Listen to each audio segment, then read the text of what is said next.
My name's Jennifer, and last week marked the 10th year anniversary of my mom's death. She was hit and killed by a 15-year-old who flew through a stop sign.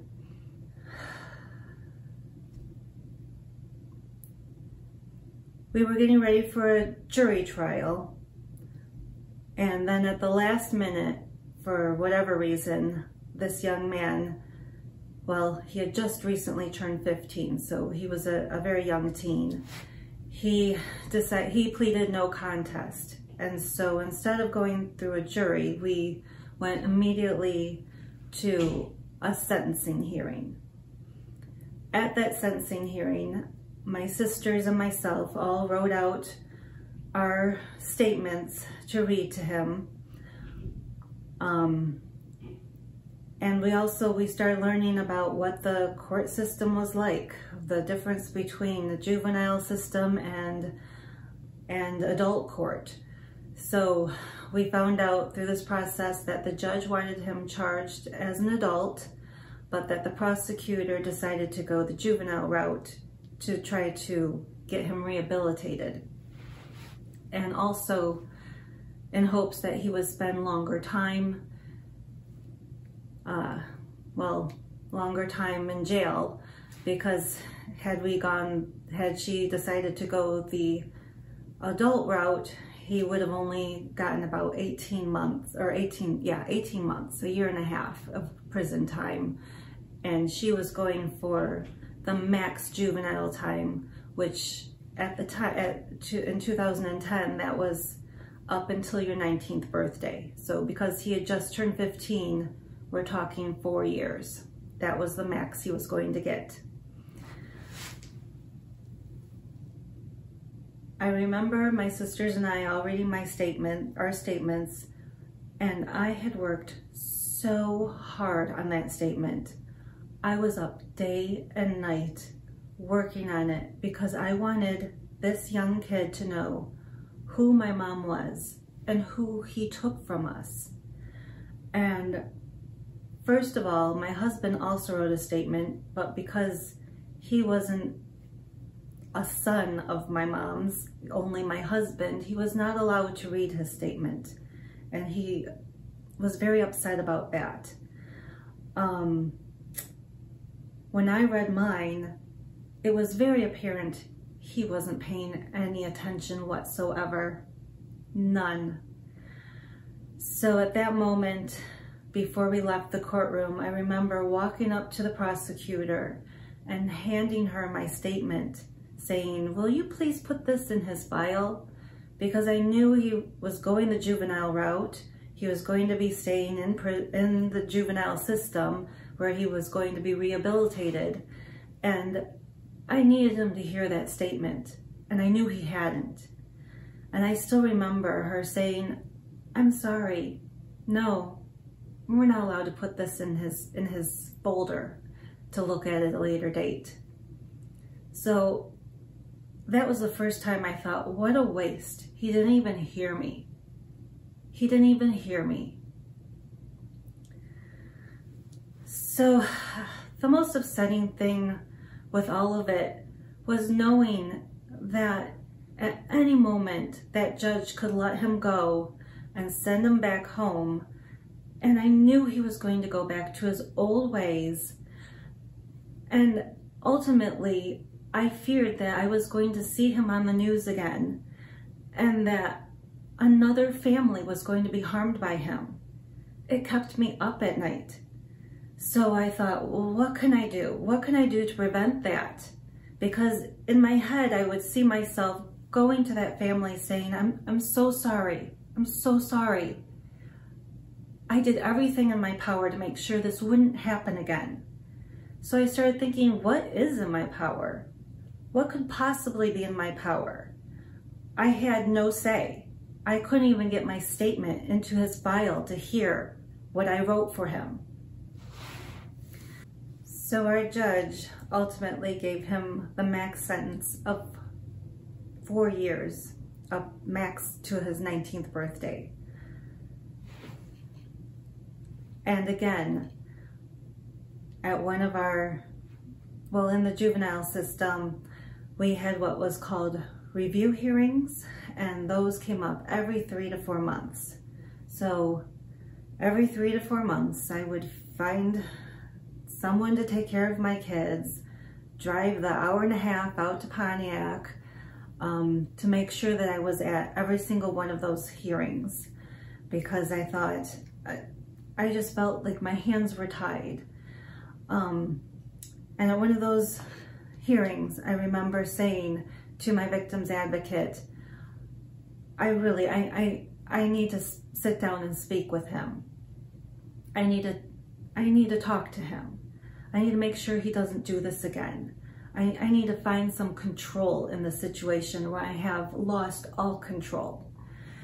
And I remember her saying, oh, there are states that have things set up like that, but Michigan's not one of them. I'm sorry, there's really nothing I can do. So instead, I went to every single court hearing, prepared and ready to speak if at any point that judge felt that he was ready to go home sooner than the 4 years. Because honestly, I didn't feel like it was enough. I didn't feel 4 years was enough for what he had taken from us.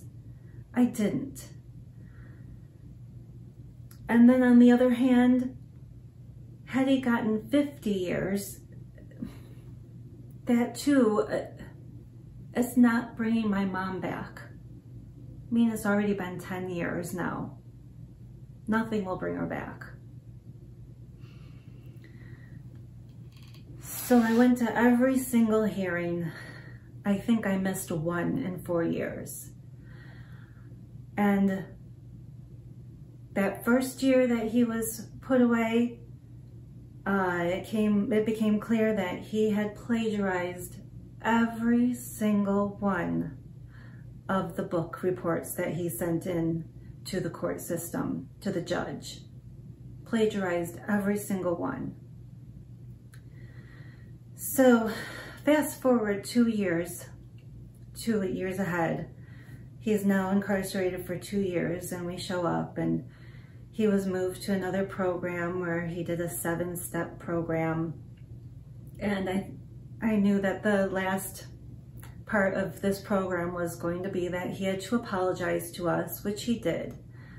But I took it with a grain of salt. Honestly, he lied about so much. I mean, we received false apology letters from the family. He plagiarized every single book report. So I really didn't believe it, not at all. But then something else happened at the following court hearing, about 3 months into the future now. So 3 months later, my sisters and I are sitting in the courtroom, and we're in the very back. And our judge would always say, family, do you have anything to add, anything to say? And this particular time, I didn't have anything to add, and neither did my sisters. And then he asked this young man, Justin, anything you'd like to say? And I still remember him standing up, and he looked over the courtroom until he saw us. And he took a breath and then looked back up at us, at the three of us, and said, I'm just asking if there's any way you can find it in your heart to forgive me so that I can start to forgive myself. Well, now I had another reason that I needed to sit down and speak to him, because that was a very personal question, and I hated being in that courtroom, and I was not going to answer that in front of the judge and in front of all of the people typing away in the recordings. That was too personal for me. So again, as it got closer to his 4 years, again, I called my victim's advocate. And this time I pleaded with her, because not only did he ask that time, but every time we went to court, again, he would ask, please, please, can you find it in your heart to forgive me?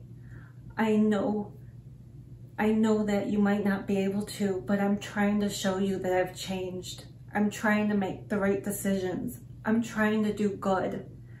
And I just hope that you can see that. And any possible way that you could forgive me. And so my pleas became stronger and they became louder. And I still remember calling my victim's advocate, and I don't even know how long I was on the phone, but I was pleading with her. Is there any way you can figure out a way for me to sit down with him in person so that I can answer this question to him and I can find some closure, because he is being set free. He's a juvenile. He's in the juvenile system. He's just going to be released. And that's it.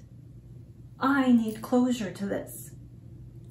So finally, at the end of that conversation, she made a phone call to the prosecutor, and also they informed the judge of what my request was, because she said the judge didn't like to have surprises in his courtroom. And they got in touch with the people that were on the rehabilitation side with Justin, and he had a family therapist that he was working with. I believe her name was also Jennifer. And the next time I went to court, she came up to me and said, I've spoken with Justin. I think this is a great idea. And I told him likewise, and he has agreed to meet with you. Here is my card. Call me and we will make arrangements for that to happen. So I did. And we were in Pontiac, and her offices were actually out in Clinton Township. So I made the call and said, okay. And she was at Boysville in Clinton Township. And I said, all right, so give me the address so I can find my way there and take another long drive. And she said, no, you've driven enough. I will bring them to you. And so she made all the arrangements and she brought him out. I live in Tecumseh, so she brought him out to Macon Township, where Boysville was. They've recently closed it down a few years ago, but I think it was 6 months before he was to be released.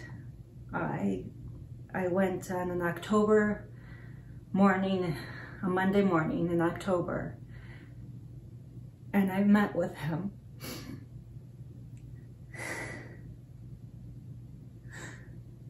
And I brought my mom's pictures. Pictures of her grandchildren that she will never know. I spoke to him as a mom with, okay, you made some really bad choices, and you know, he had drugs in his system that night. So I asked him, I kept asking him, what is your plan? What is your plan when things get bad? What are you going to put into place to help you get through them? Because you can't go back to drugs and alcohol. You just can't. You can't risk harming someone again. And I remember him saying, well, he reminded me of a poster board kid for Nancy Reagan. I'm just going to say no. That's what he kept saying. I'm just going to say no. And I remember thinking, I'm so glad that you have 2 hours to drive back to Clinton Township with your therapist and discuss this further and maybe get a plan in place for how to get through tough times as you grow older. Yeah, 10 years. He's 29 now. He's 29 now. He's a young adult living in society. And at that meeting, I said to him, you've been asking a very personal question in the courtroom. I'm all ears. And again,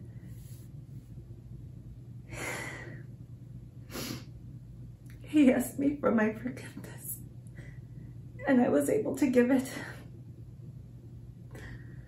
And I left with the weight of the world off my shoulders for the first time in almost 4 years.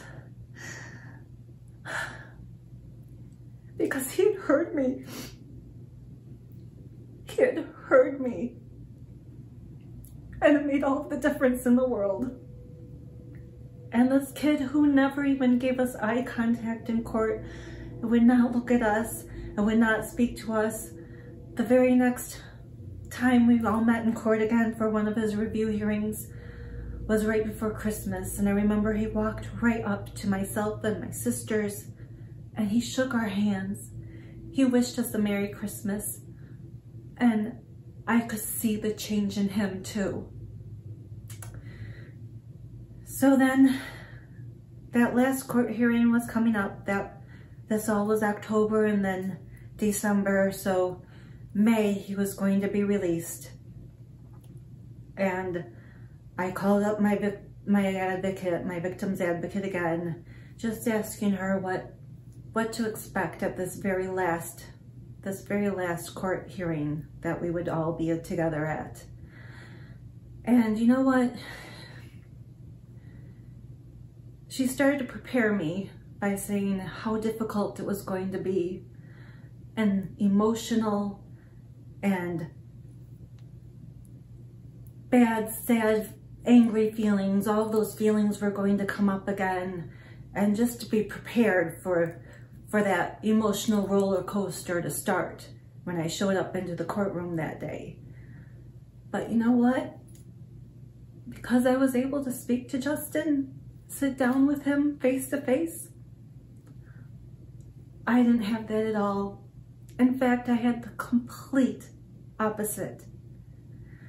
And when that judge asked family, anything you'd like to say before we wrap up, I stood and I looked at him and said, we're good.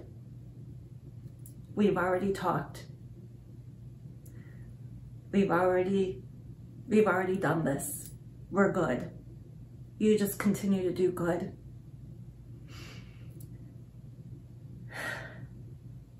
And I walked out of that courtroom free. Just free from it all.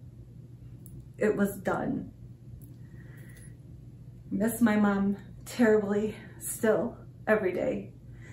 And this 10th year anniversary was really hard for me because the more years that go by, the more forever becomes a reality that she's not here with us anymore.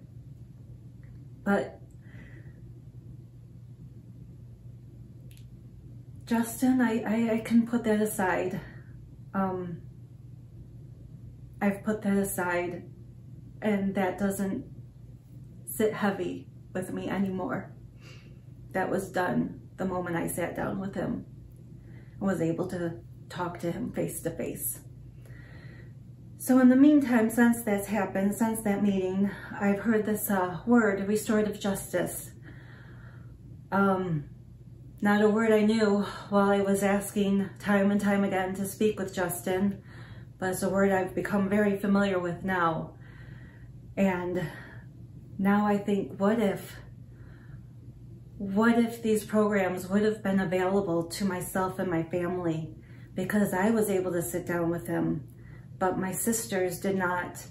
And my one sister really struggled with that because she missed her opportunity. And she wishes she would have been able to meet with him herself. Also, what if, I don't know what, I'm a very quiet person. I don't know what sparked that in me to keep asking. But what if I would have just said, okay, the very first time they said no, that doesn't happen here. Would I still have all of that hurt and anguish that I'm trying to work out? Would I not have that relief and that release of all of the anger and hurt that was built up inside of me from the time of the accident? So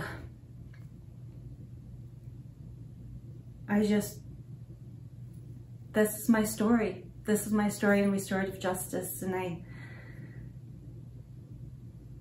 I will talk to anyone who will ask me and want to know about restorative justice, because it was such a release for myself, and it just set my heart open again. And I will speak to anyone who will listen on the benefits of restorative justice. What I told Justin in his statement 10 years ago, to remember my mom's name. Every time he sees a penny on the ground, to think of my mom, and to think of all the choices that he has in life. All the choices that were taken from my mom, he still has. He's still living. He's here. And I just ask that you, when you see a penny lying on the ground, think of my mom. Think of my mom, Penny. And what if this restorative justice actually works?